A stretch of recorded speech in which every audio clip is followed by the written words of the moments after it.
বিড়িটা যে দোকান দিয়ে খাইবেন ওই বিড়ির অর্ডার দেবেন আর লগ লগ বিড়ির একটা শুকটান মারিয়ে এই লগ লগ কি খবরটা কি কবে তোর এই যে কারবারটা কি দেশে দেখছো।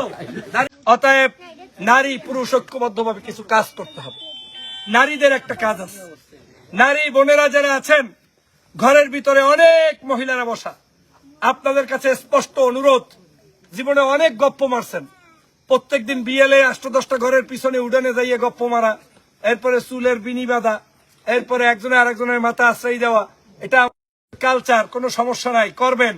কিন্তু আজকে থেকে একটা মাথাও আর ফিরি আশ্রাইবেন না, যাইবেন ভাবির মাথায় ওই চিরুনিটা থুইয়েই পেনা পড়া শুরু করবেন দাড়ি পাল্লা।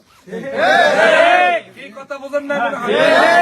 ভাবিরে কইবেন ভাই এতকাল তোমার মাথা আশ্রয় দিছি, হুকুম বাইছে দিছি, আজকে থেকে তোমার কাম আমি আইলে আমার কথা শুনতে হইবে, তোমার দ্বারা দায়িত্ব, তোমারেও শুনামু, তোমারেও বলবো, তুমিও আরেকজনরে বলবা।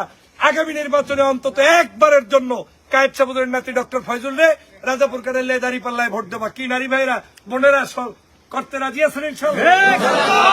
বোন পিছন থেকে বলতে হবে পারবেন ইনশাল্লাহ? ওই যে সাদা স্কার্ট পরা হাত তুলে একটু দেখান, আপনি ওই যে মরামরি করতে আছেন, আপনি কর হাত তুলে দেখান, পারবেন ইনশাল্লাহ? ইনশাল্লাহ ইনশাল্লাহ, একটা তালি দেন সবাই।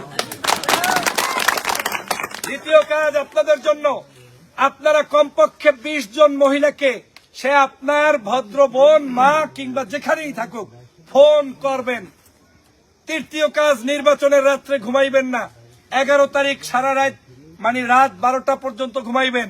রাতের বেলা বাসার মধ্যে ভালো খাবারটা রান্না করে স্বামীকে আদর যত্ন করে তুলে ঘুম থেকে আপনি সহ আপনার আত্মীয় স্বজন সহ সবার আগে ভোট সেন্টারে ভোট দিয়া ভোট গুন্যা তারপরে বাড়ি এসে বিজয় মিছিল করে ঘুমাইতে হবে।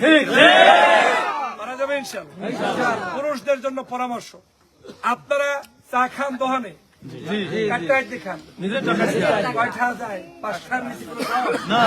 তাহলে এখন থেকে 5 টাকার চা খাইবেন, 15 টাকার গপ্প বাজিয়ে পারা যাইবে।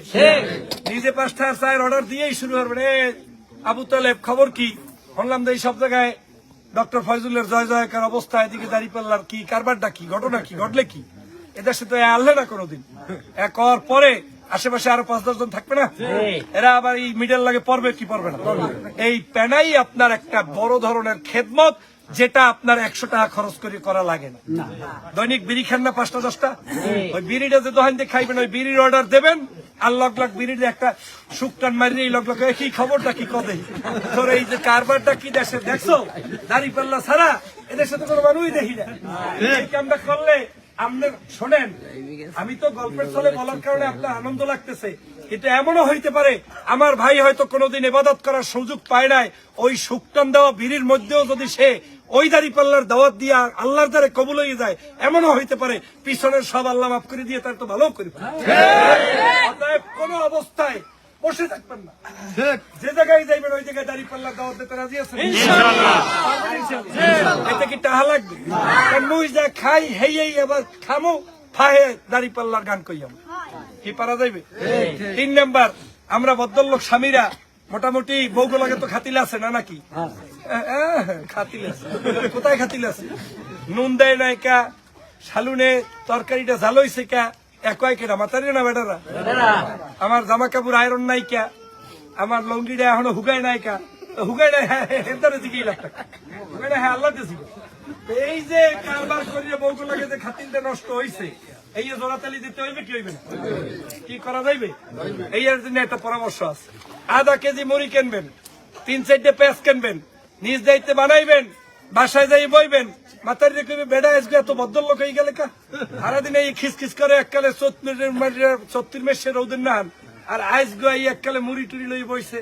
তো শোনেন, মহিলারা আসলে কোমল হৃদয়ের মানুষ, আপনি যাই করেন যদি একটু ওখানে গিয়ে তার ওইখানে তাদেরকে একটু বসতে পারেন, আপনি গিয়ে বসবেন, আপনার বোন, মা, আত্মীয় স্বজন, বিশেষ করে সহধর্মিণী, তাদেরকে বলবেন জীবন